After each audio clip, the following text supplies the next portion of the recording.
E aí, galerinha do bem! Eu estou aqui mais uma vez falando direto dos estúdios da Santa Casa de Curitiba, direto para o canal Bora Doar. Dessa vez eu estou tratando o citomegalovírus, mais uma vez, que novamente reativou no meu organismo. Olha aqui a minha dosezinha de hoje do Ganciclovir. E vou ficar mais uns dias por aqui. Faz parte do jogo. O importante é que eu estou vivo e estou me recuperando bem do transplante. Mas não adianta ficar parado, né? Ainda mais nesse Setembro Verde, que é o mês da conscientização para a doação de órgãos. No vídeo passado eu falei da doação em vida e hoje eu quero falar para vocês da doação após a morte. Você sabia que existem dois tipos de morte? A morte encefálica e a morte cardíaca. E cada uma tem as suas características quanto à possibilidade de doação. Então, sem perder mais tempo, bora pro vídeo.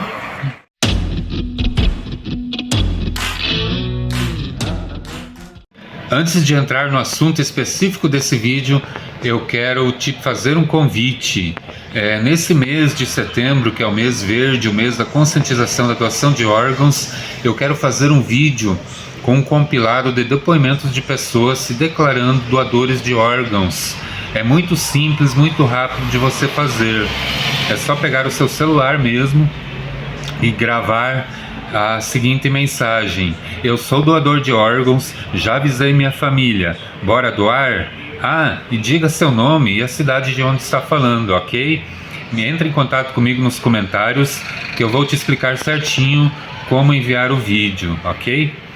E também, se você quiser juntar mais pessoas, fazer esse depoimento em grupo, incluir mais alguma coisa, fique bem à vontade, tá? Não tem muita regra. O importante é passar a mensagem da doação de órgãos, ok? Eu conto com você. Bora? O primeiro tipo de morte que vamos falar é o da morte cardíaca, que é quando o coração para de bater. Esse tipo de morte representa a grande maioria das mortes que ocorrem no Brasil. E infelizmente nesses casos não é possível aproveitar nenhum órgão para transplante. Só o que conseguimos aproveitar são alguns tecidos, como as córneas, as válvulas cardíacas, pele e tecidos. E os órgãos só são aproveitados quando há a morte encefálica. E o que é a morte encefálica? A morte encefálica é também conhecida como morte cerebral, é quando o cérebro do paciente para de funcionar, né? Nesse caso, ele ocorre geralmente já dentro de um hospital, quando a pessoa está sendo assistida já, e a grande maioria das causas são de acidentes, como quedas, e principalmente acidentes automobilísticos, onde há algum tipo de traumatismo craniano.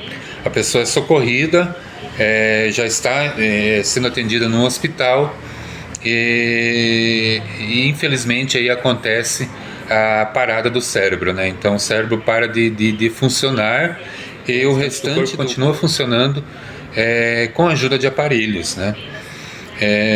Há muitas dúvidas quanto a isso, né?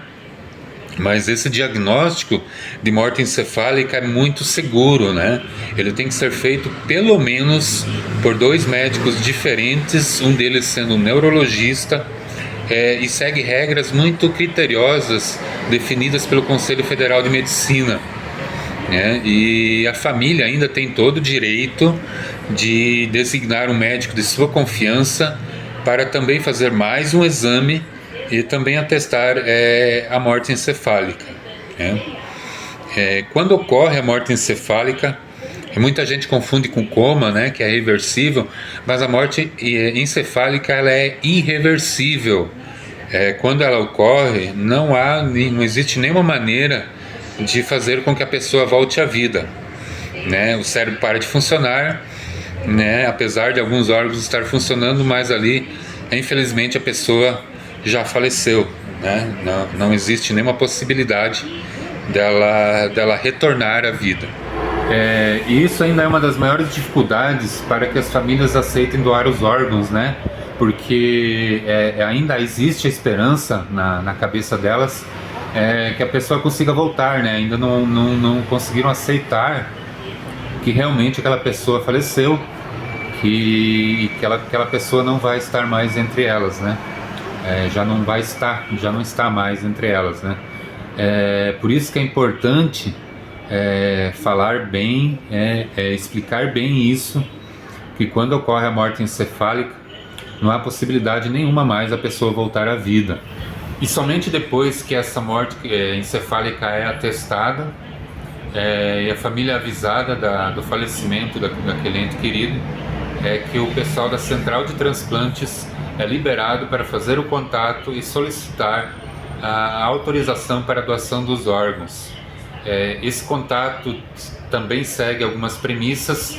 Uma delas é que a família nunca deve ser convencida a doar os seus órgãos. Deve haver uma conversa franca, expor todas as questões, mas a família deve doar de forma espontânea, né? Ela deve perceber que estará fazendo um gesto do bem, né? Que poderá ajudar outras pessoas, né? E nunca, em hipótese alguma, ela deve ser forçada a fazer a doação. Sempre deve ser uma atitude voluntária e de amor ao próximo. Hoje no Brasil, infelizmente ainda, mais de 40% das pessoas recusam a doação dos órgãos quando são abordadas pelas equipes da Central de Transplantes. E uma boa parte dessas recusas ocorre pelo simples fato da família desconhecer a opção do doador.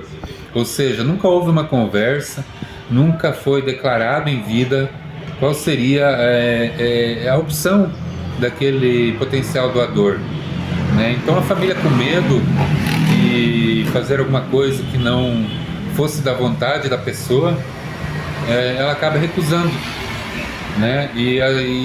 Essa recusa, muitas aí pessoas que aguardam numa fila são prejudicadas, né? Deixam de ser contempladas com a recepção de algum dos órgãos que poderia melhorar e até salvar a vida dessa pessoa.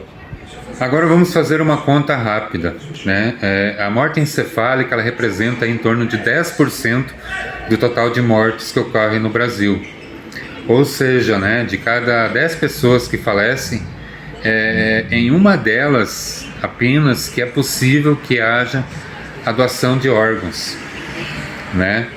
Contando ainda que nesses 10%, mais de 40% das famílias ainda recusam, né, nós caímos aí para menos de 5%. E além do que ainda depende muito do local onde essa morte encefálica ocorre, né?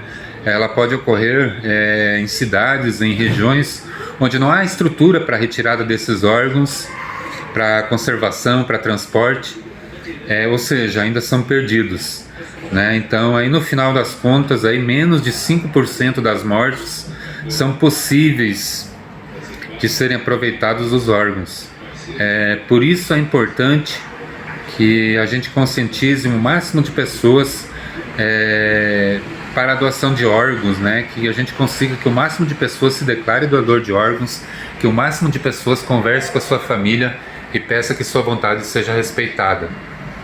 Então, esse é um dos objetivos da campanha do Setembro Verde, que é de aumentar a conscientização e aumentar o número de doadores, e assim tentar aí conseguir ajudar as mais de 50 mil pessoas que hoje aguardam na fila por um transplante no Brasil. Lembrando que cada doador de órgãos, né, ele pode salvar até 8 vidas, né? E se formos contar aí ainda os tecidos que também podem ser aproveitados nas mortes encefálicas, né, esse número supera aí dezenas de pessoas que podem ser beneficiadas com uma única doação. Então, cada pessoa e cada potencial doador que é perdido, podem ser mais de uma dezena de pessoas que deixam de ser beneficiadas.